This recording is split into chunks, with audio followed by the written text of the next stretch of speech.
pour une organisation aussi importante qu'un mariage, où il y a tellement de choses à gérer, eh bien, je pense que c'est vraiment un grand plus d'avoir tout centralisé au même endroit.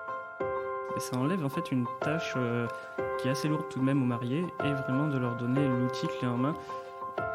Mathieu Vitra, photographe de mariage, avec Aurélien Labro. Salut à tous et bienvenue sur le podcast Jour J. Je m'appelle Mathieu Vitra et je suis photographe de mariage. Avant de vous parler de mon invité du jour, pour ceux qui ne l'ont pas encore fait, je vous invite à partager ce podcast tout autour de vous, de mettre 5 étoiles et de laisser un avis sur Apple Podcast. C'est principalement cela qui permet de développer ce podcast et qui va me permettre de continuer à rencontrer des entrepreneurs du monde du mariage passionnés. Aujourd'hui, dans cet épisode, nous allons parler réseau, nous allons parler numérique, nous allons parler site web. En effet, dans ce podcast, j'ai choisi d'inviter Aurélien Labro. Aurélien est créateur de sites web. À travers son travail, il accompagne les personnes qui ont un besoin numérique, un besoin de visibilité sur Internet ou un besoin de communication. Il y a quelques mois, j'ai eu l'idée d'un projet que j'ai soumis à Aurélien. En mettant en commun ses compétences numériques et les connaissances que j'ai du déroulé d'un mariage, nous avons créé un outil qui va permettre d'enlever des tâches répétitives aux mariés qui peuvent être source d'erreurs dans la transmission des informations, dans l'organisation, dans la coordination et dans la gestion des invités. En écoutant ce podcast, vous allez connaître les différentes fonctions qu'il est possible d'intégrer à cet outil. Vous allez savoir de quelle manière le personnaliser, autant dans le fond que dans la forme, et centraliser toutes les données de votre mariage pour ne rien louper pour ce jour si important. On se retrouve à la fin de ce podcast. Installez-vous confortablement. Très bonne écoute. Salut Aurélien. Salut Mathieu. Comment tu vas ? Eh bien, écoute, je vais très bien. Tu vas Merci de m'accueillir. Je suis ravi. Non, mais je suis ravi de t'accueillir parce que c'est vrai que on se connaît maintenant depuis un peu plus d'un an, je crois. Ouais, c'est ça. Un peu plus d'un an et je voulais effectivement t'intégrer à ce podcast. Tu es créateur de site web. Tu vas en parler un petit peu. Tu vas te présenter. Mais juste avant, effectivement, je voulais dire que c'était intéressant de pouvoir t'intégrer à ce podcast parce que il y a beaucoup de personnes, je pense, qui se demandent effectivement pourquoi j'ai voulu faire appel à un créateur de site web sur un podcast mariage. Ça n'a pas spécialement de rapport au premier coup, mais en fait, voilà, le lien va être vite fait parce que on va parler de ce que tu peux apporter aux mariés avant le jour J, bien avant le jour J. Ça peut apporter beaucoup de choses. Tes compétences peuvent faire en sorte que le mariage se passe bien. Et donc, on va développer tout ça. Et juste avant de développer tout ça, je vais te demander tout simplement ce que je demande à chaque invité. C'est un exercice qui n'est pas évident. De se présenter, non ? De se présenter, exactement. Je vois que tu suis le podcast.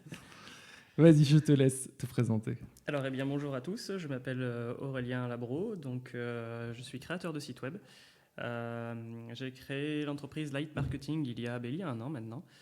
Et bien, mon métier est donc de créer des sites web. Alors, l'objectif, en fait, en faisant ce boulot, je me suis dit, il existe énormément d'outils numériques, que ce soit des réseaux sociaux ou justement la création de sites web ou plein de choses pour aider les gens à faire soit du business ou même, par exemple, à faire des mariages ou à faire énormément de choses dans la vie. Il y a tellement d'outils en fait que c'est pas évident forcément de s'y retrouver. Il y en a des très chers, il y en a des pas chers, il y en a des gratuits, il y a des accessibles, il y a vraiment de tout.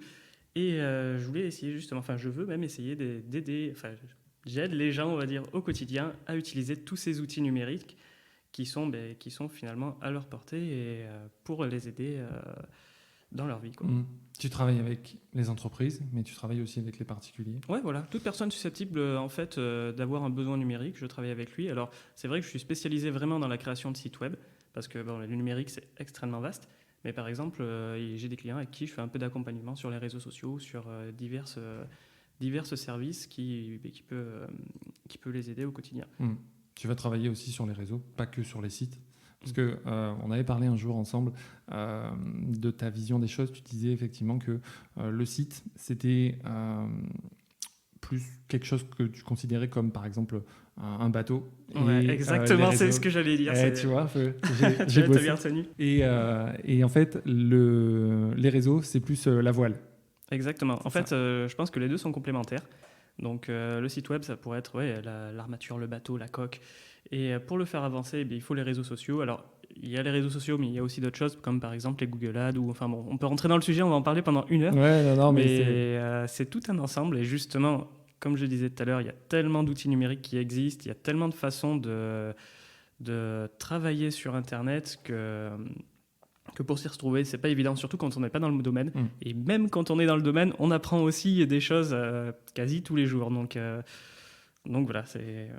Non, mais c'est super intéressant parce que c'est vrai qu'on n'a pas spécialement, même si on touche à l'informatique tous les jours, on pense effectivement que grâce à des outils qui sont relativement intuitifs mais qui restent assez superficiels, on pense que c'est accessible effectivement à tous alors qu'on peut faire beaucoup plus de choses quand on fait appel à un expert, quoi, tout simplement. Donc c'est pareil que pour le mariage, en fait, c'est pareil que pour la photo de mariage.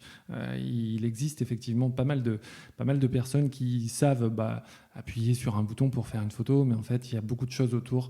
Il y a effectivement une expertise, donc parfois et même souvent, même tout le temps, c'est toujours efficace et bénéfique de faire appel à quelqu'un qui s'y connaît vraiment dans le domaine, quoi. C'est vrai que, par exemple, si on revient sur le domaine de la photographie, tout le monde a un smartphone et peut faire des photos à peu près correctes, on va dire, parce que les smartphones font des photos de qualité. Mais par contre, faire des photos pour raconter une histoire comme tu le fais, pour certains angles de vue, capturer vraiment des moments de spontanéité, ça, c'est pas à la portée de tout le monde, je pense. Voilà, c'est ça. Et puis, c'est aussi un accompagnement, en fait. Voilà. Il y a les photos, mais il n'y a pas que les photos, effectivement. Donc c'est intéressant effectivement d'avoir des prestataires qui sont spécialistes, quoi, tout simplement. Donc effectivement, j'ai fait appel à toi parce que effectivement les compétences que tu as peuvent être intéressantes pour les mariés. Donc on va y venir. Et puis je t'avais parlé effectivement il y a quelques temps d'un projet qui pouvait, grâce à tes compétences et mes connaissances au niveau du mariage et du déroulé effectivement du mariage, qu'on pouvait créer un outil. Enfin, c'est plus toi qui le crée effectivement, mais je t'avais suggéré ça. C'était intéressant de pouvoir créer cet outil pour faire en sorte de gérer l'organisation du mariage, faire la coordination aussi des invités, parce qu'il y a énormément de choses que peuvent connaître, qu'ont besoin de connaître les invités avant le mariage. Et souvent, on ne sait pas trop comment communiquer là-dessus. Donc, je vais te laisser tout simplement présenter un petit peu de manière générale l'outil. Alors, oui. Du coup, l'outil, pour expliquer, on va dire, ses avantages, il y a vraiment 2 gros avantages. Ça va être la communication. Donc, la communication, quand je dis communication, c'est dans les 2 sens, c'est-à-dire des mariés vers les invités et aussi des invités vers les mariés. Donc, quand par exemple, pour prendre un exemple rapide, aujourd'hui, tu reçois des messages sur Facebook, tu vas recevoir des SMS, tu vas recevoir des appels, voire des mails. Là, ça va permettre vraiment de centraliser tout ça et d'avoir vraiment un lieu de repère où tu as toute la communication, où tu peux envoyer, tu sais que tu vas envoyer par exemple, soit des emails via le site, on en parlera tout à l'heure, ou soit par exemple mettre juste une info du style, tiens, la météo a changé, il fera désormais tant de degrés, habillez-vous de cette manière, et bien, ça sera vraiment le point relais de toutes ces informations. Et justement, j'ai commencé à un peu aborder aussi le sujet, c'est la centralisation. Du coup, le fait, alors on va pouvoir informer, mais on va pouvoir, pour les mariés, ça va être aussi de la centralisation. Donc, toutes les infos, par exemple, qu'ils vont vouloir partager, ça sera au même endroit. Toutes les infos qu'ils vont pouvoir récupérer pour eux, ça va être au même endroit aussi. Par exemple, ils n'auront pas cherché, tiens, il y a machin qui m'a écrit sur Facebook, je sais pas, il est allergique aux crevettes, il faut qu'on fasse gaffe à ça. Lui, il m'a appelé l'autre jour, il m'a laissé un message vocal. Là, ça va vraiment être le centre de contrôle, quoi. L'avantage, effectivement, quand on en a parlé, c'était de centraliser toutes les données pour faire en sorte qu'il n'y ait pas de mails, d'appels ou de textos un peu superflus. Donc, l'outil, pour être très concret, donc ça va être effectivement de créer un site qui sera à l'image des mariés, c'est ça ? Oui, tout à fait. Et il existe effectivement aujourd'hui des outils qui peuvent potentiellement être proches comme ça. On peut penser à certains services qui peuvent offrir ce type de support. Mais l'outil que tu veux créer, ça va être quelque chose de différent. Ça va être quelque chose qui va pouvoir faire en sorte que ce soit personnalisé et surtout quelque chose qui va être un peu clé en main, quoi. C'est ça, exactement. L'objectif, c'est que ça enlève en fait une tâche qui est assez lourde tout de même aux mariés et vraiment de leur donner l'outil clé en main. alors, je n'ai jamais organisé de mariage de ma vie, mais ça a l'air très compliqué Ouais, je te parce que confirme. il y a l'air d'avoir vraiment il y a beaucoup de choses visiblement à prendre en compte. Et si déjà ça peut enlever une tâche qui est quand même assez importante aux mariés, c'est que bénéfique. Donc il existe déjà, de toute façon, quand on fait le tour un petit peu, quand on s'intéresse à ce type d'outils, des choses qui sont existantes. On peut parler de Wix, par exemple, qui est le plus connu, mais il en existe d'autres.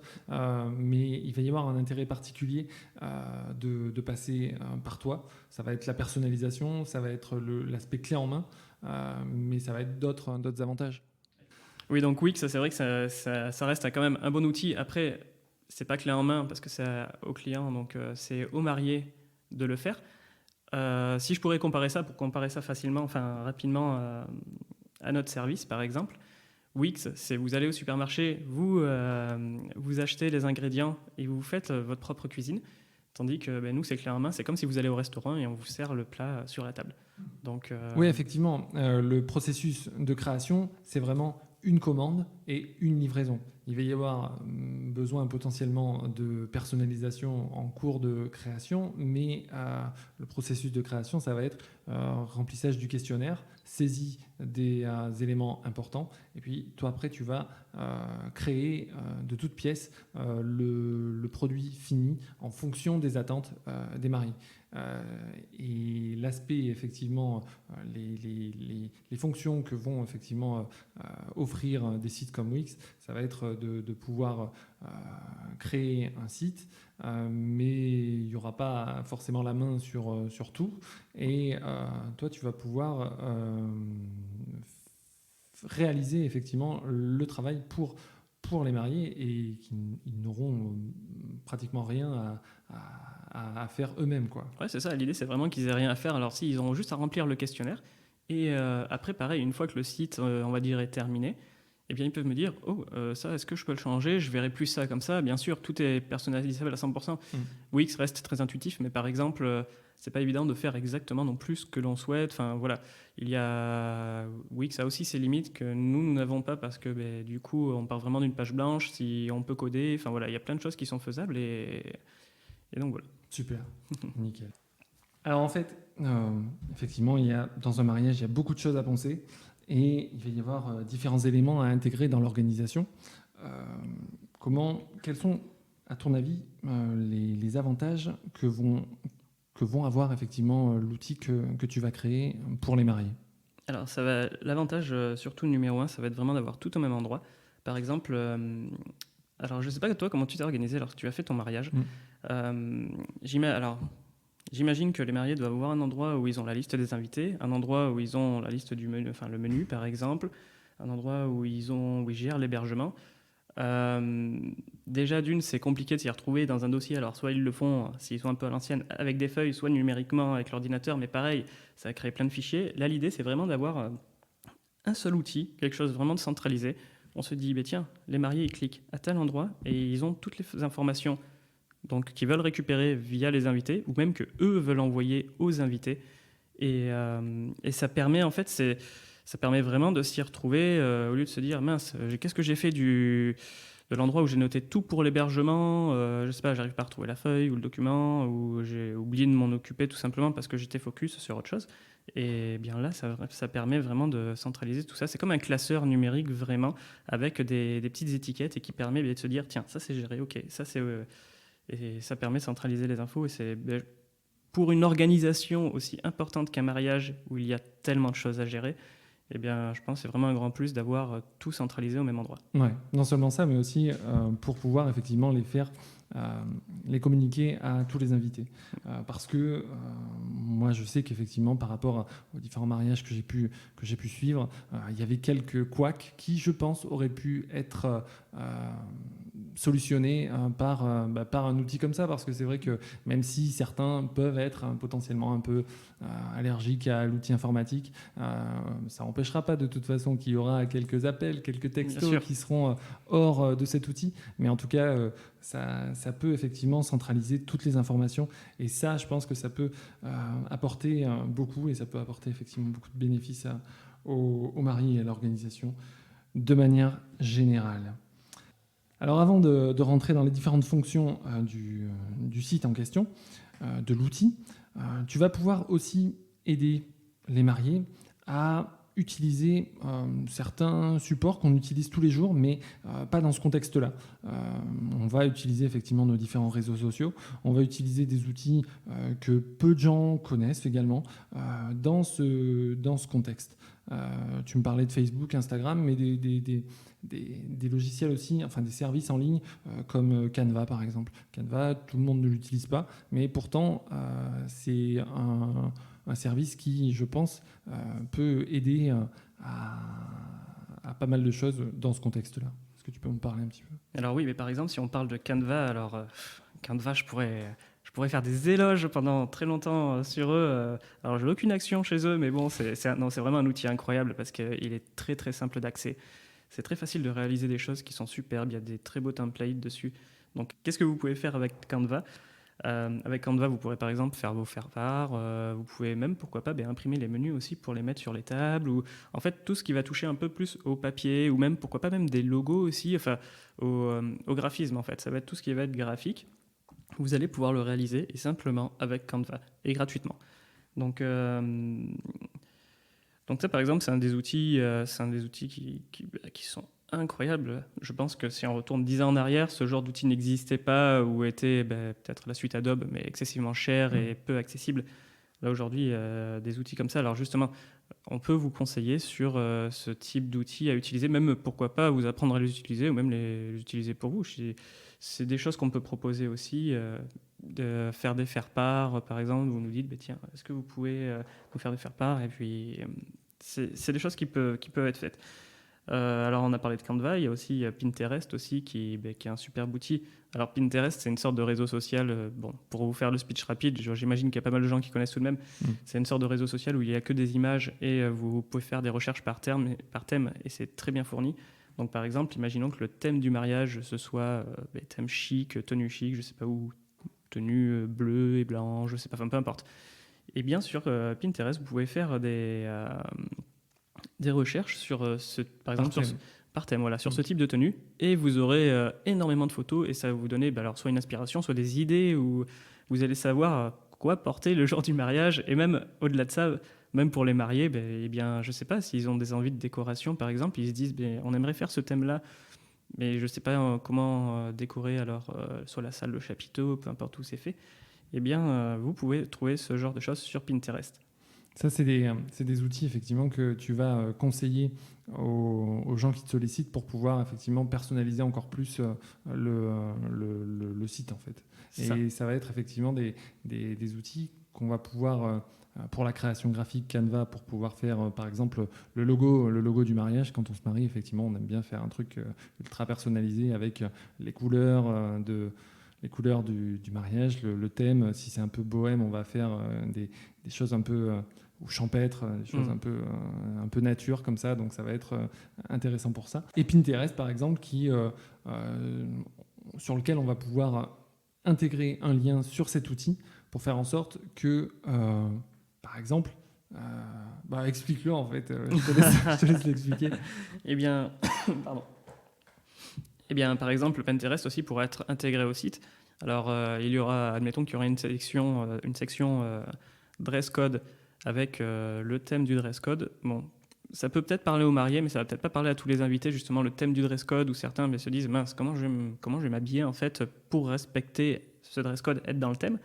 Et on va pouvoir faire un lien Pinterest qui sera sur le site, en dessous du dress code par exemple. Et ce lien ramènera direct sur Pinterest et donnera tous les exemples, alors énormément d'exemples possibles pour s'habiller justement à la manière du dress code. Et tout de suite, alors c'est hyper intéressant parce que tout de suite les invités vont pouvoir visualiser vraiment l'ambiance, le thème, qu'est-ce que ça va donner pour le mariage. Et puis donner des idées effectivement pour ceux qui ne savent pas effectivement comment s'habiller. Donc c'est vrai que c'est super intuitif. Mathieu Vitra, photographe de mariage avec Aurélien Labro. Alors, pour rentrer un petit peu dans le vif du sujet, quand on organise un mariage, on veut effectivement que tout soit à notre image, à à l'image des mariés, que ce soit dans l'ambiance mais aussi dans le visuel.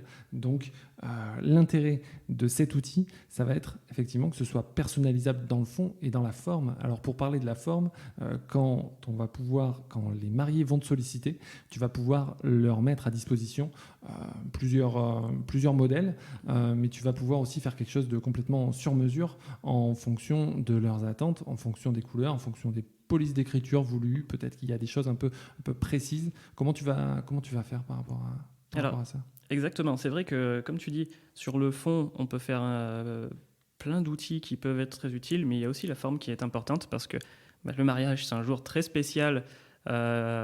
Chaque marié, chaque personne ont une personnalité différente, et c'est vrai que c'est bien de faire ressortir à travers le site la personnalité, on va dire, du mariage. Donc déjà, ça donne un premier aperçu de, on va dire, l'ambiance générale du mariage. Et puis donner un côté immersif pour se dire, tiens, on va arriver sous le chapiteau ou dans la salle, ça va ressembler à ça, et ça correspond vraiment au marié que je connais. Et voilà, donc comment on procède ? C'est simple, lorsque je fais un site web, je pars d'une page blanche. Donc tout est personnalisable, tout est modulable. C'est-à-dire que si par exemple, il y a un jour, il y a un marié qui me dit « Oh, le bouton, je ne sais pas, je le fais plus arrondi et plus vers la droite », c'est des choses qui sont 100% faisables. Ce n'est pas des templates déjà tout faits où on peut, qui sont, on va dire, assez rigides et on ne peut rien modifier. Là, ça sera 100% personnalisable. Donc par exemple, on pourra intégrer des photos des mariés, les logos, les couleurs, les polices, enfin vraiment... En fait, le but du jeu, c'est vraiment de faire ressortir même la personnalité à travers un design. Et ça, c'est ça que j'adore moi dans mon métier, par exemple, c'est que lorsque je fais un site web pour quelqu'un, alors que ce soit des mariés ou une entreprise, il ne suffit pas juste de mettre des éléments les uns sous les autres, c'est vraiment se dire, tiens, la charte graphique, c'est ça, les valeurs, par exemple, de l'entreprise ou des mariés, ce sont ça. Les mariés, je sais pas, ils aiment... imaginons, alors je sais pas, ça existe des mariages sur les jeux vidéo, ils adorent les jeux vidéo. Il existe de tout. Ça m'étonne pas. Tu ne soupçonnes même pas le degré de personnalisation qu'il peut y avoir dans les mariages. Il peut y avoir, par exemple, moi j'ai eu connaissance de certains mariés qui avaient fait un mariage sur le thème geek. Ouais. Donc il y avait effectivement une bataille de Jedi sur le thème un peu Star Wars comme ça, c'était incroyable.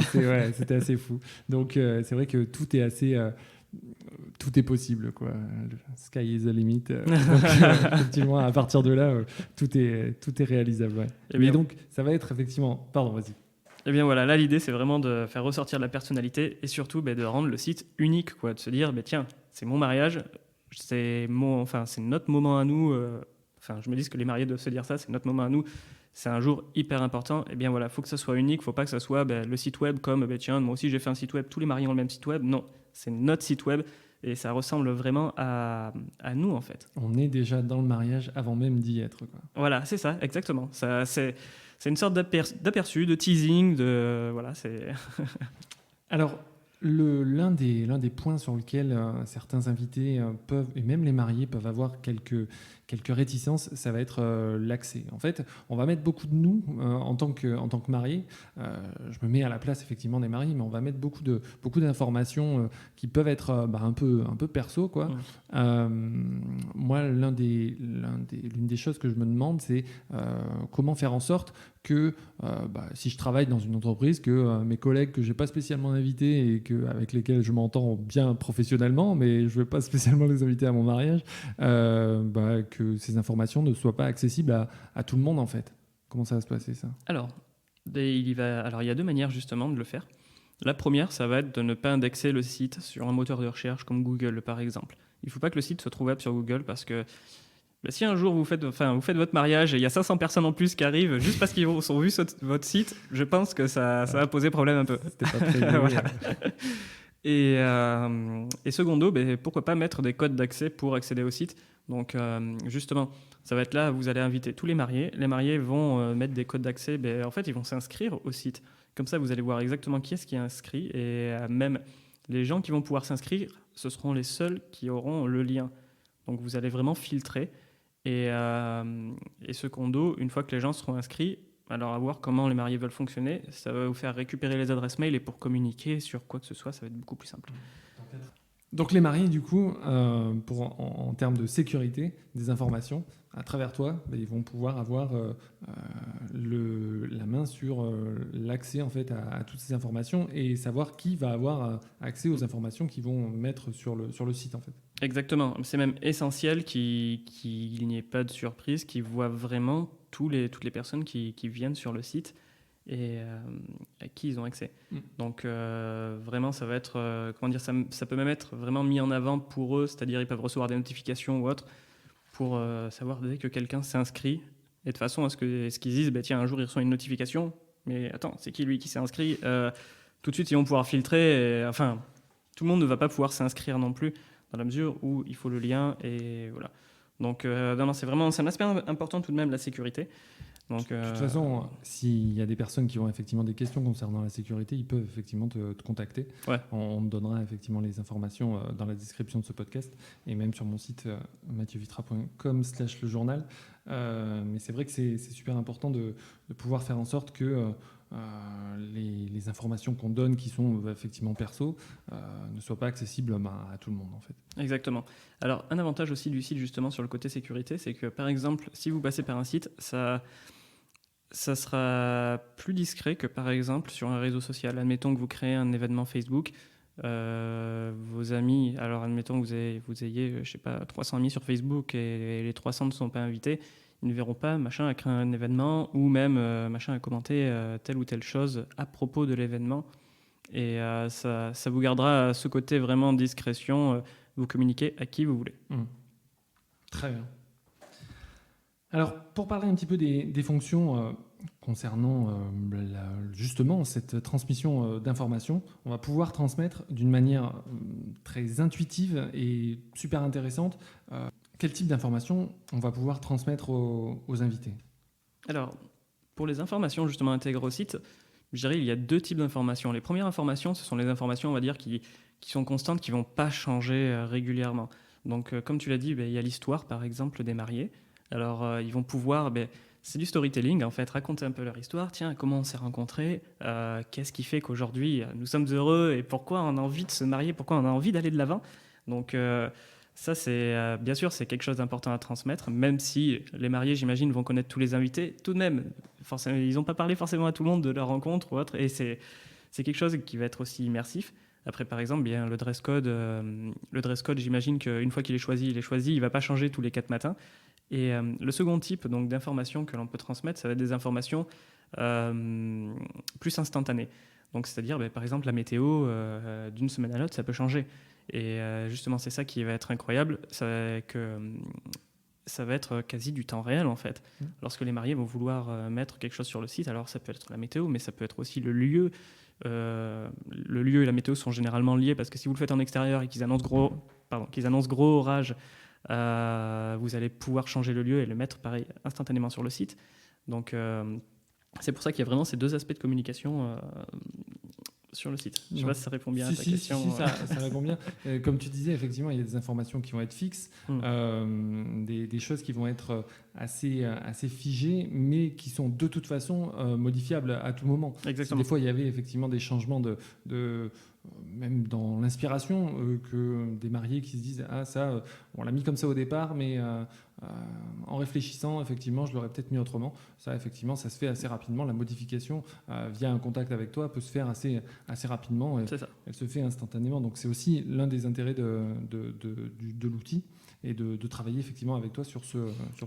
En fait, l'outil, on va dire, accompagne vraiment les mariés. Il suit le mariage. Ça ne va pas être un outil il est fait, point. Et le moindre changement, en fait, il faut qu'il soit vivant, il faut que ça rende vivant, mais comme on disait déjà tout à l'heure, ça va être un grand outil de communication pour les mariés, un outil important de communication pour les mariés, mais il faut que ça rende la chose vivante, parce que un mariage, ça évolue, que ce soit au nombre d'invités, les thèmes, les plats, peut-être les traiteurs, voilà, il y a plein de choses qui ne sont pas forcément figées dans le temps, et le site, il faut qu'il suive en fait cet engouement, et il ne faut pas que lui non plus soit figé. Ouais, c'est super intéressant ce que tu dis par rapport à l'aspect effectivement mobile, enfin vivant en tout cas du site, c'est le fait que les invités pourront effectivement consulter le site pour avoir des informations précises, mais aussi pourront le consulter de manière régulière parce que les mariés pourront l'alimenter jour après jour, parfois peut-être même à plusieurs mois du jour J, par exemple dans un carnet de bord, dans un style de blog, hein, ça peut être possible. Eh bien, exactement. Et c'est ça qui est incroyable, c'est de faire monter, on va dire, la hype, ou je trouve pas de second mot qui fait remonter. J'allais dire faire monter la sauce, mais ça peut être bizarre. Non, c'est C'est pas ouais. vrai. Enfin bref, de faire. Il y a le mariage, mais vous pouvez communiquer justement de longs mois à l'avance, parce que comme on disait tout à l'heure, un mariage c'est long à préparer. Il y a énormément d'étapes, et justement, vous pouvez communiquer, faire une sorte de blog, faire une sorte de carnet de bord.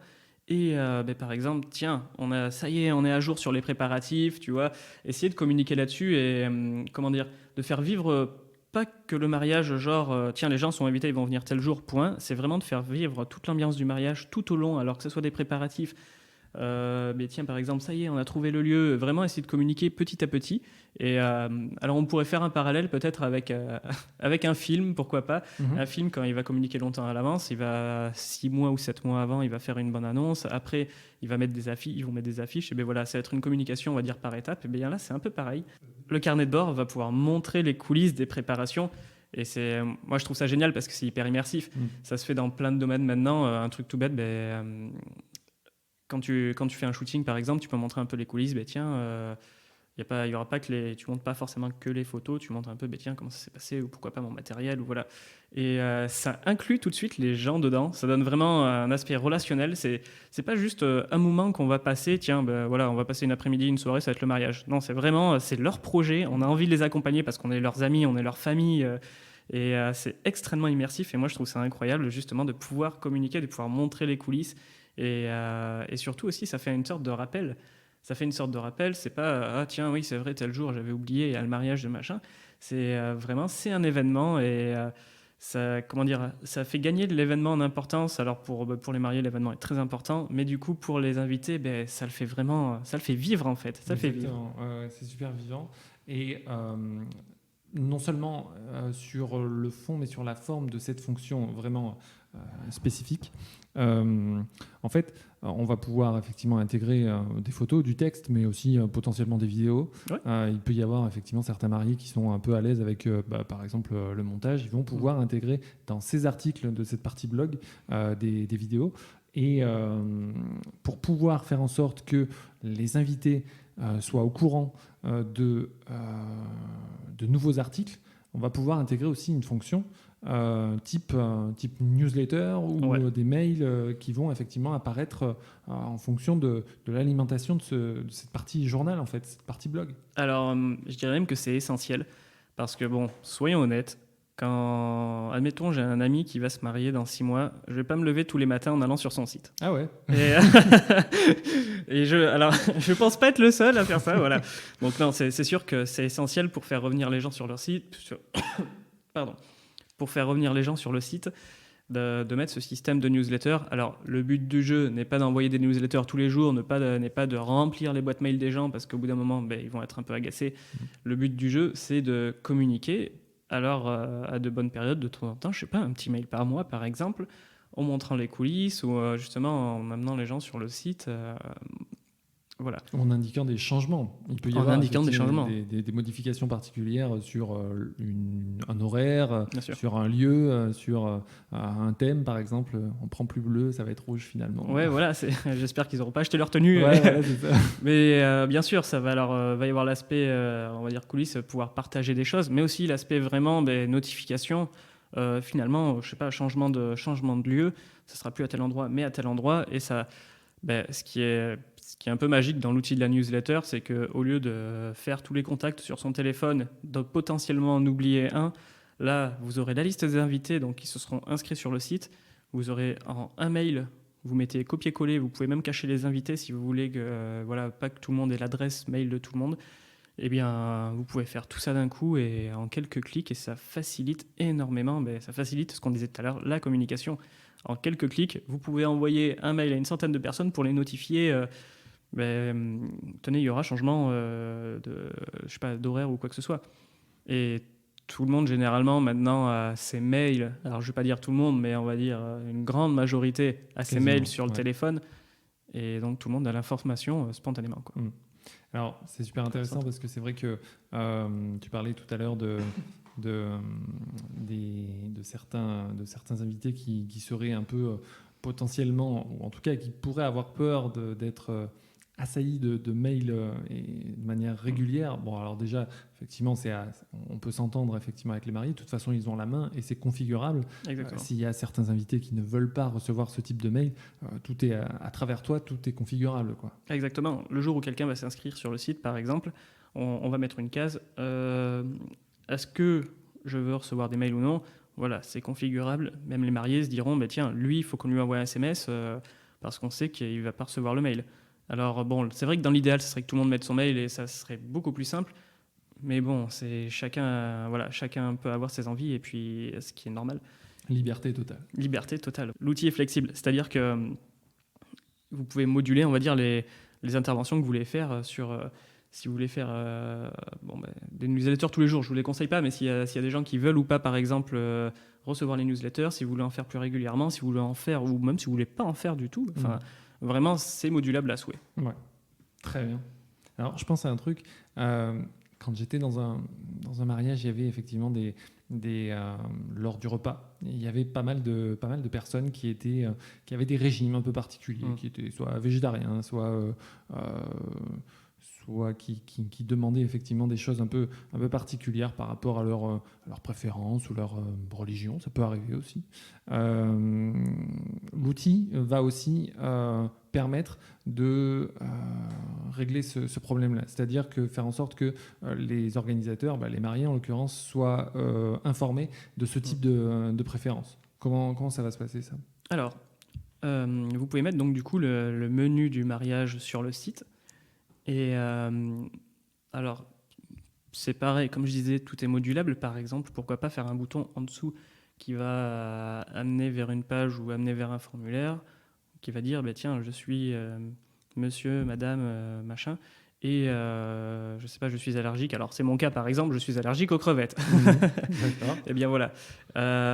Et bien du coup, les mariés vont recevoir une notification directe, par exemple, ou même quand ils vont aller consulter le site quand ils souhaitent, eh bien ils vont voir que mince, machin est allergique. Alors c'est vrai que je sais pas comment ça se passe dans le mariage, s'il y a beaucoup de cas par cas comme ça. Mais en tout cas, si les gens veulent communiquer, on y revient encore une fois. Si les gens veulent communiquer sur des allergies, sur je sais pas, des préférences ou autre, eh bien, ils peuvent le faire instantanément aussi. Ouais, de toute façon, tout ça, c'est configurable, encore une fois, et c'est personnalisable à souhait. Et effectivement, mettre le menu sur le site, c'est quelque chose qui peut potentiellement faire diminuer la surprise, mais ça peut être intéressant, effectivement, de pouvoir faire en sorte que le repas plaise à tout le monde. Comme ça, au moins, il n'y a pas de problème de ce côté-là, quoi. Exactement. Alors c'est vrai qu'il y a deux écoles. Il y a les gens qui vont vouloir montrer le repas et montrer aux invités qu'est-ce qu'il va y avoir. Donc. Et il y a les gens au contraire qui vont vouloir garder la surprise vraiment du repas, qu'est-ce qu'il va y avoir dans nos assiettes. Et même si les gens veulent garder la surprise, ça n'empêche pas de mettre un petit bouton, par exemple, pour communiquer, que les gens puissent communiquer sur leurs allergies. Par exemple, imaginons sur 100 personnes, s'il y en a 50 qui sont allergiques à un truc, ça paraît peu probable, mais sait-on jamais, eh bien, les mariés vont pouvoir adapter aussi leur repas, pourquoi pas, par rapport à tout cela. Ouais, ok, très bien. C'est super, effectivement, ça peut éviter pas mal de problèmes. Mathieu Vitra, photographe de mariage, avec Aurélien Labro. Alors, l'un des gros soucis aussi sur un mariage, enfin avant un mariage, c'est de récolter les réponses. Qui va venir, qui ne va pas venir.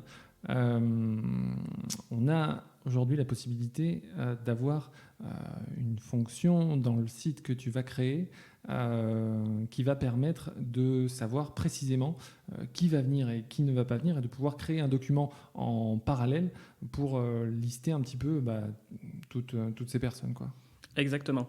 L'idée, c'est vraiment que... Alors, je dis pas que ça sera du 100%, mais que les mariés aient une idée du nombre de personnes qui vont venir au maximum. Par exemple, Colette, 88 ans, ne va peut-être pas souscrire sur le site qu'elle vient. Mais Je connais mal Colette. Je connais mal Colette. C'est vrai que j'ai fait des raccourcis vers les personnes du troisième âge et je m'en excuse. Mais pourquoi pas, par exemple, mettre une fonction aussi. Alors, ouais, à voir. Mettre une fonction, le fils de Colette, par exemple, Jean-Jacques, va pouvoir mettre un +1 pour Colette sur son site. Ouais. Ce que tu veux dire, c'est qu'au sein d'un foyer, une personne représentant du foyer va pouvoir effectivement mettre... voilà, moi je fais partie d'une famille, donc j'ai mon épouse et mes 2 enfants. Je vais pouvoir mettre moi +3, quoi. Exactement. Et même déterminer aussi si vous venez avec des adultes ou des enfants. Parce que, par exemple, au niveau du menu, les enfants ne mangeront peut-être pas les mêmes choses ou peut-être pas la même quantité que des adultes. Donc, c'est pour ça que c'est essentiel de savoir. Alors, c'est essentiel pour les mariés de savoir le nombre de personnes qui va venir, mais aussi le nombre d'adultes, le nombre d'enfants. Vraiment, l'idée, ça va être d'optimiser après, de savoir exactement pour eux, tiens, on peut héberger tant de personnes ou par exemple, pour aider pour les hébergements autour, tant de personnes. Pour le repas, tiens, il nous faut tant de menus, il nous faut tant de menus enfants aussi. Pour les boissons, enfin vraiment, ça va être une énorme aide au niveau de l'organisation. Et comme je disais tout à l'heure, c'est pas évident d'avoir des réponses parce que si vous avez des réponses, par exemple, admettons, aujourd'hui on est un peu sursollicité par tous les réseaux, par toutes les façons de communiquer. Donc imaginons que vous ayez un ami qui vous répond sur Snapchat, un autre sur Instagram, un autre sur Facebook, un autre qui vous laisse un message vocal, un autre par mail. C'est facile de faire des oublis en fait. Et de ne pas penser forcément à tiens, c'est vrai, lui il m'avait écrit à tel endroit, et voilà. Là, l'aspect centralisation, ça va limiter vraiment, on va dire, les ratés, ça va vous approcher, on va dire, du nombre d'invités vraiment réel. Alors, je ne dis pas qu'il y aura, ça sera le nombre exact à chaque fois, parce que soit il y aura des ratés, soit il y aura peut-être des gens qui auront oublié de s'inscrire ou des gens qui n'auront pas su comment utiliser le site parce qu'ils ne sont pas du tout à l'aise avec l'informatique. Mais bon, aujourd'hui, il y a quand même pas mal de gens qui savent comment s'inscrire sur un site et comment cliquer sur oui, par exemple, sur un bouton oui. Ça pourra, on va dire, limiter vraiment au maximum les ratés. Alors même pas limiter les ratés, ça pourra, on va dire, vraiment vous donner une idée du nombre réel d'invités et facilement, quoi. Parce qu'effectivement, l'outil, non seulement il va avoir la fonction principale de centraliser toutes les données, mais on va faire en sorte, en fait, tu vas faire en sorte avec les mariés, en collaboration avec les mariés, de faire en sorte que ce soit le plus intuitif possible et le plus facile à utiliser, même pour la personne qui n'a pas spécialement l'habitude d'utiliser l'outil informatique, quoi. Exactement. Il faut que ça soit... Alors, moi, j'ai une devise que j'aime beaucoup, c'est « less is more ». C'est vraiment, il faut que ça soit le plus simple, le plus facile à utiliser. Il faut pas, va pas falloir encombrer l'outil de 50 000, pas de 50 000 fonctions, mais de 50 000 choses à faire. Par exemple, allez, petite parenthèse webmaster. Quand tu fais un site quand tu fais un site e-commerce, par exemple, l'objectif c'est que le client, tu te dis, il arrive sur le site, il faut qu'il puisse acheter un produit en 3 clics. Donc, faut que tout soit simplifié au max. Là, ça sera un peu pareil. L'idée, ça serait que quelqu'un puisse s'inscrire, puisse dire je viens au mariage en 2-3 clics, quoi. Vraiment un minimum de clics, quoi. Ouais. Donc c'est sûr que si ça commence à être compliqué à utiliser, les gens ils vont y passer du temps, ça va les agacer, ils vont pas forcément rester sur le site et du coup le nombre d'invités qu'on voulait le plus proche possible de la réalité ne sera peut-être pas si réel que ça. Donc c'est vrai que on parlait des outils comme Wix qui donc rendent la possibilité de faire un site web, mais il y a aussi alors l'expertise aussi d'un webmaster, ça va être ça aussi, ça va être c'est ce qu'on appelle l'UX design, ça va être de faire en sorte que ça soit intuitif et très facile à utiliser. L'UX design, c'est le terme technique, mais en gros ça va être de se dire tiens, quelqu'un arrive sur une page, qu'est-ce qu'il voit en premier et comment le guider, un peu comme un magasin Ikea en fait, où il va être guidé parce que tu n'as qu'un seul chemin, mais là ça va être pareil, ça va être vraiment de guider la personne et de rendre le tout plus intuitif et plus facile à utiliser. Alors là, ça va effectivement pas être un but commercial, mais, non, voilà. mais je vois effectivement... C'est pour faire le parallèle, voilà. Ouais, bien sûr, la vision des choses et l'aspect plus facile. Alors, plus facile d'utilisation. Alors, il va y avoir des informations qui vont être intéressantes pour toutes les personnes qui viennent de loin. Par exemple, bon, nous, on est à Brive, mais si on organise le mariage à Brive-la-Gaillarde, il va y avoir effectivement des invités qui peuvent venir des 4 coins de France, peut-être même de l'étranger d'ailleurs. Comment tu vas intégrer les informations de localisation des points importants? Que ce soit effectivement les hébergements, les places de parking, les lieux de cérémonie, les lieux de réception.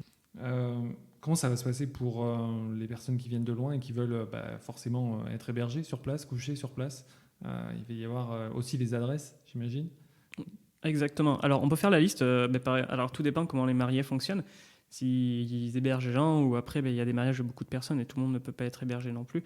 Donc, on peut faire une liste, par exemple, d'hôtels et même mettre carrément un lien de l'hôtel pour que les gens puissent cliquer sur l'hôtel et tomber sur le site. Alors, soit pour réserver en ligne, par exemple, ou avec les coordonnées de l'hôtel. Ça peut être quelque chose de fait. Ouais, tout est fait pour faciliter, de toute façon. Voilà, l'idée, c'est que l'information soit accessible vraiment sur le site, donc soit en un clic ou même immédiatement dessus. Donc, que ce soit au niveau de la localisation, au niveau de l'endroit. Voilà, on peut même mettre, pourquoi pas, des photos aussi. De à quoi va ressembler la salle ou de tel endroit. Oui, donc tu dis que du coup, les points stratégiques d'hébergement, d'hôtel vont pouvoir être listés à un point particulier du site et faire en sorte qu'on puisse avoir un lien avec le site de l'hôtel pour faire une réservation directe. Exactement. Puis, pourquoi pas avoir des hôtels partenaires. Alors, je ne sais pas si ça se fait beaucoup dans le domaine du mariage. On en parlait vite fait avant de commencer le podcast. Mais alors, pourquoi pas, les mariés ils peuvent voir avec un hôtel. Et écoutez, si je vous ramène, s'il y a 20 personnes qui vont réserver des chambres ce soir, ou si on vous réserve 20 chambres ce soir, est-ce que vous pouvez nous faire une sorte de prix de groupe, au final? Et du coup, on peut référencer cet hôtel sur le site et les gens vont aller vers cet hôtel. Vont pouvoir peut-être réserver en ligne si l'hôtel le fait, vont pouvoir les contacter, vont avoir pareil, toutes les infos sur l'hôtel et aussi vont pouvoir bénéficier de prix attractifs peut-être pour l'hébergement. Ouais, non, c'est intéressant, c'est effectivement des choses qui se font. Alors, il y a sur pas mal de mariages, il y a effectivement des urnes quand les invités veulent faire des cadeaux aux mariés, par exemple. Aujourd'hui, on a la possibilité de le faire effectivement de manière numérique pour faire en sorte déjà d'anticiper, faire en sorte qu'il n'y ait pas des enveloppes qui se perdent ou il y a rarement du liquide dans les enveloppes, mais il peut y avoir effectivement des choses qui sont intéressantes à faire aujourd'hui. Comment, à travers l'outil, à travers le site que tu vas créer, comment tu vas faire que les invités puissent, par exemple, participer à un projet. Par exemple, il y a certains mariés qui veulent faire un voyage, par exemple. Donc, ils vont demander une sorte de cadeau financement de ce voyage. Ou alors, il peut y avoir aussi des listes de mariage. Comment tu vas intégrer ces types de cadeaux à faire aux mariés sur le site ? Alors, on peut partir sur 2 types de cadeaux, par exemple. Il va y avoir les cadeaux vraiment physiques, donc les cadeaux que les mariés veulent. Si, par exemple, il y a une liste de cadeaux précise, eh bien, on peut intégrer cette liste sur le site. Et pour pas qu'il y ait de doublons, eh bien, les gens peuvent cocher, par exemple, tiens, moi, j'achète ce cadeau-là. Ou voilà. Et ainsi, on peut voir instantanément la liste diminuer, par exemple, et voir les cadeaux qui manquent et que les mariés souhaiteraient. Les objets vont disparaître au fur et à mesure des réservations. Exactement. Voilà, soit ils vont disparaître, soit ils vont être, on va dire, rayés. Mais l'idée est de montrer la liste complète et que les gens puissent se sélectionner. Et surtout, que pareil, les invités puissent communiquer sur tiens, moi j'ai acheté tel cadeau. Que par exemple, si les mariés veulent, je sais pas, un jacuzzi, ils se retrouvent pas avec 4 jacuzzis, par exemple. Je sais pas, tu vois l'idée. La maison doit être grande. Ouais, c'est vrai que la maison doit être grande, par contre. Après, c'est un beau cadeau, oui. Ouais, c'est vrai. Mais bon. Et donc ça va être, on va dire, les premiers types de cadeaux. Et les seconds types de cadeaux, comme tu disais, ça va être une urne, par exemple. Les gens vont simplement donner faire des participations financières. Donc, alors, tu parlais d'enveloppes. Donc, le liquide, oui, il y en a peut-être rarement dans les mariages. Les chèques, franchement, je trouve ça archaïque. Tu vois, je ne savais même pas que ça existait encore. Non, je rigole, bien sûr, mais les chèques, c'est un peu archaïque. Et ce qui se fait beaucoup, petite parenthèse, c'est un peu archaïque parce que faut que tu récupères le papier, il faut que tu ailles à la banque, il faut que le temps que ça arrive sur ton compte et tout. Ouais. C'est toute une manœuvre et au final, un chèque, ça peut se perdre aussi. Et donc, pourquoi pas faciliter la chose et faire une cagnotte en ligne. Donc, il y a des outils comme Litchi qui est assez connu, qui peut s'intégrer au site, donc faire des paiements sécurisés et que les gens puissent donner le montant qu'ils souhaitent, que ce soit aussi anonyme, par exemple, que tout le monde ne voit pas, tiens, machin, il a donné tant. Et que ça soit transféré, on va dire, immédiatement sur le compte des mariés, voilà, qu'il n'y ait pas de raté.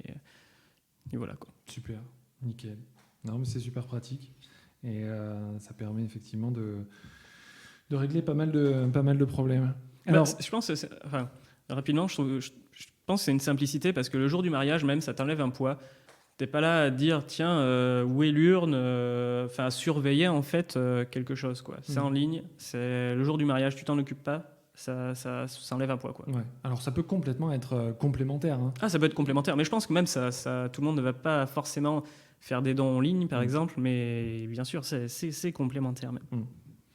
Alors, on a cité pas mal d'informations qu'on pouvait effectivement intégrer au site, mais il y a parfois dans certains mariages des choses qui ne reviennent pas mariage après mariage et qui sont vraiment ultra spécifiques sur un seul mariage. Il va y avoir un outil qui est assez intéressant de pouvoir lister un petit peu des informations qui sont vraiment ultra précises et relatives à un seul mariage et qui va pouvoir aussi être utilisé pour lister des questions qui reviennent régulièrement. Et encore une fois, c'est personnalisable, c'est-à-dire qu'on va pouvoir, à travers toi, l'alimenter au fur et à mesure. Cet outil, cette fonction, c'est la FAQ, foire aux questions. Ça, c'est la traduction française. Mais comment tu vas l'intégrer au site ? Alors, la FAQ, alors déjà, pour donner visuellement une image du site, moi, ce que j'aime bien faire, c'est qu'en haut, quand tu arrives sur le site, une des premières choses que les gens vont voir, ça va être une sorte, soit des menus, soit un bouton, pour accéder rapidement aux fonctions que les gens veulent sur le site, qu'ils n'aient pas à scroller, à défiler pendant longtemps pour trouver ce qu'ils souhaitent. Donc, la FAQ, ça va être très simple. Ça va être une question avec un texte dessous, en fait. Pourquoi pas, quand tu cliques sur la question, hop, ça te fait le texte, il n'est pas apparent, et quand tu cliques sur la question, ça te fait défiler le texte. Ça va être très simple. Et l'idée de la FAQ, c'est quand les mariés ont répondu 10 fois à la même question, ils vont se dire, ok, là, soit on n'a pas été très clair sur le sujet, ou soit, oui, c'est une question qui est redondante parce que tout le monde se pose la même question.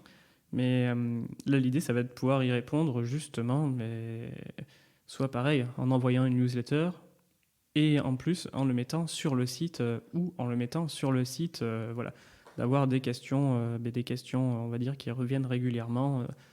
Au lieu de s'expliquer 10 fois, les gens pourront aller voir. C'est une simplicité. Ouais. Alors il y a énormément de fonctions dans cet outil qui va permettre effectivement de faciliter les choses et de centraliser encore une fois toutes ces informations. Mais il y a un autre outil aussi qui va être super, c'est d'avoir les informations sur soi.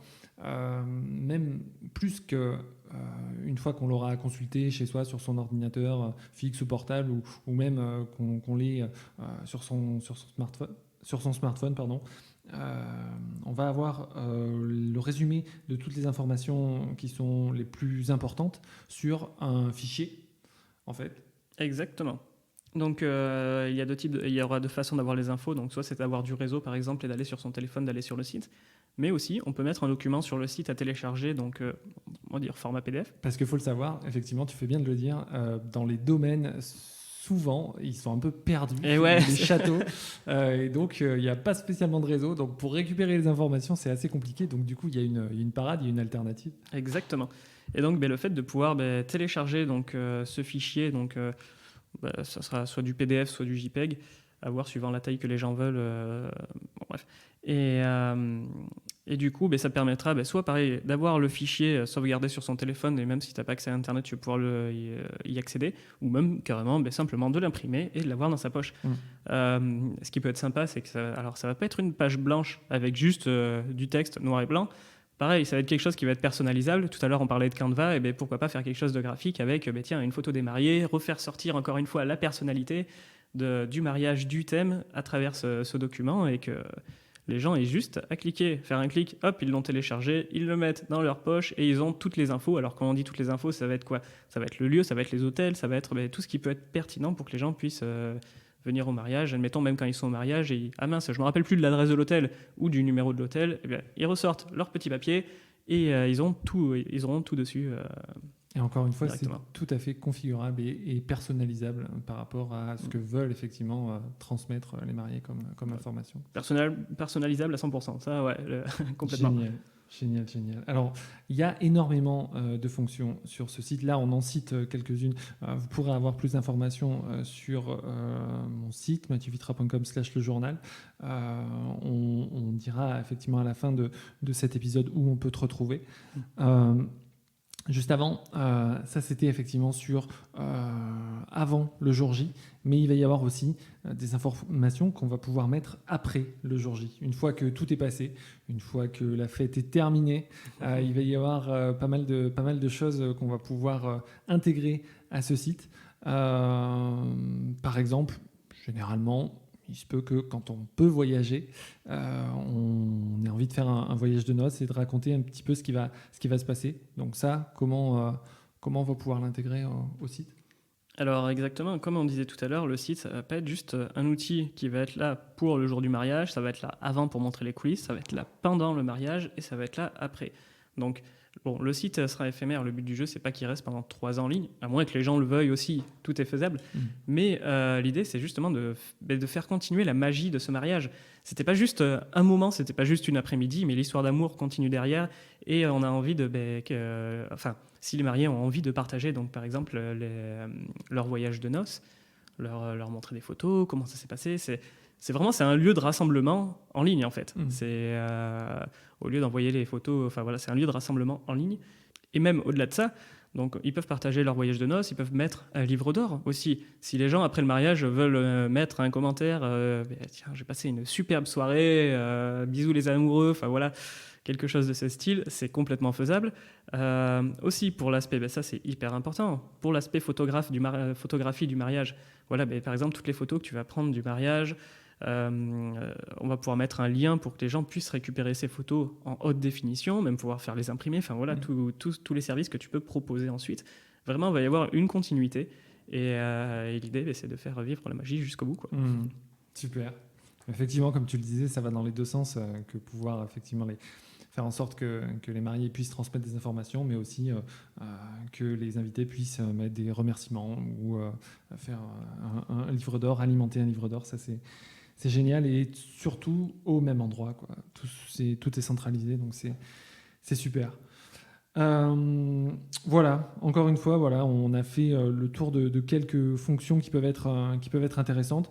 Il en existe d'autres. On pourra effectivement en mettre sur l'article de ce podcast sur mon site, mais on pourra aussi te contacter directement pour avoir effectivement un aspect encore plus personnalisé et savoir ce qu'il est possible de faire et puis prendre rendez-vous avec toi potentiellement. Bien sûr, je réponds aux questions, si je paye le café aussi, donc si vous avez des questions sur... si vous aimez le café. Si vous avez des questions sur le fonctionnement, sur... le délai. Sur le délai, sur plein de choses. Bien sûr, je suis à disposition pour conseiller. Super. Au contraire, même c'est un plaisir. Non, parfait. On arrive à la fin de ce podcast. On peut te retrouver donc sur lightmarketing.fr. light-du-6 marketing.fr. Donc Okay. ça, c'est mon site web. C'est ma carte de visite aussi, du coup. Et sur Instagram aussi, où c'est le réseau social où je suis le plus actif. Ça peut vous donner une idée il y a mon portfolio dessus des sites, le portfolio aussi sur mon site, mais du boulot que je fais. Donc, c'est light-du-8, donc le tiré du bas, marketing-du-bas web. Okay. Donc voilà, je suis basé sur Brive, mais je peux me déplacer sur toute la France. Oui, puis dans tous les cas, de toute façon, la configuration du site est faisable largement à distance. Exactement, ouais. Donc à travers effectivement des rendez-vous. Je peux comprendre que même par la visio, alors c'est vrai que avec le Covid, la visio c'est vachement démocratisé. Mais bon, des fois les mariés, je sais qu'ils aiment bien avoir un petit contact. Enfin, j'imagine qu'ils aiment bien avoir un contact aussi en face à face. Et vu que c'est quand même un outil qui peut être très important pour eux et le centre de pas mal de choses. on peut se rencontrer aussi. Très Voilà. bien, très bien, très bien. Ben, merci beaucoup Aurélien. Eh bien, merci à toi Mathieu de m'avoir invité. Ben, c'était un plaisir. Ben, à bientôt, et puis j'espère qu'effectivement, j'en suis persuadé de toute façon qu'avec cet outil, il y aura moins de loupés concernant les menus, concernant le nombre d'invités, concernant tout un tas d'informations à côté desquelles on passe. Donc voilà, c'était un plaisir. À bientôt. À bientôt. Voilà, j'espère que cet épisode vous a permis d'en savoir plus sur cet outil d'organisation et de gestion. Un grand merci à Aurélien Labro d'avoir accepté de participer à ce podcast. Vous pouvez retrouver beaucoup d'informations en lien avec ce podcast sur mon site mathieuVitra.com/lejournal. Pour soutenir ce podcast, n'hésitez pas à partager cet épisode sur vos réseaux sociaux, Instagram, Facebook, LinkedIn, et à mettre 5 étoiles ainsi qu'un commentaire sur Apple Podcast. C'est particulièrement important pour moi. Parlez-en autour de vous et abonnez de force toute votre famille et tous vos amis. Je vous retrouve dans un prochain épisode et n'oubliez pas, faites ce que vous aimez ce que vous faites. À bientôt.